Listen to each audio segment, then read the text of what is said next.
নতুন সরকারের প্রথম সংসদ অধিবেশন ঘিরে রাজনৈতিক অঙ্গনে চলছে ব্যাপক প্রস্তুতি। অধিবেশনের কৌশল নির্ধারণে আজ বিশেষ বৈঠকে বসেছে সরকারি দল। বুধবার বেলা 11:30টায় জাতীয় সংসদ সচিবালয়ের পশ্চিম অংশে এই গুরুত্বপূর্ণ বৈঠক অনুষ্ঠিত হয়। প্রধানমন্ত্রী ও সংসদ নেতা তারেক রহমানের সভাপতিত্বে বাংলাদেশ জাতীয়তাবাদী দলের আইন প্রণেতারা এতে অংশ নেন। সভার মূল লক্ষ্য ছিল বৃহস্পতিবার থেকে শুরু হতে যাওয়া প্রথম অধিবেশনের সার্বিক রূপরেখা চূড়ান্ত করা। বৈঠকে সংসদের সভাপতি ও উপাধ্যক্ষ পদে দলীয় প্রার্থী চূড়ান্ত করার বিষয়ে আলোচনা হয়।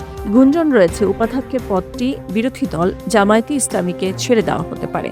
এছাড়া অন্তর্বর্তী সরকারের জারি করা অধ্যাদেশগুলোকে বর্তমান সংসদে আইনে পরিণত করার প্রক্রিয়া এবং নতুন সদস্যদের সংসদীয় রীতিনীতি নিয়ে দিক নির্দেশনা দেন প্রধানমন্ত্রী। নিরঙ্কুশ সংখ্যাগরিষ্ঠতা নিয়ে সরকার গঠনের পর এটি ত্রয়োদশ সংসদের প্রথম অধিবেশন। গঠনমূলক বিতর্কের মাধ্যমে আইনসভাকে কার্যকর রাখতে দলীয় সদস্যদের উপস্থিতি ও দায়িত্বশীল ভূমিকার উপর বিশেষ গুরুত্ব দেওয়া হয়েছে। রাষ্ট্রপতির ভাষণের মধ্য দিয়ে শুরু হতে যাওয়া এই ঐতিহাসিক অধিবেশনে আগামী দিনের কি রাজনৈতিক চিত্র ফুটে ওঠে সেটাই এখন দেখার বিষয়।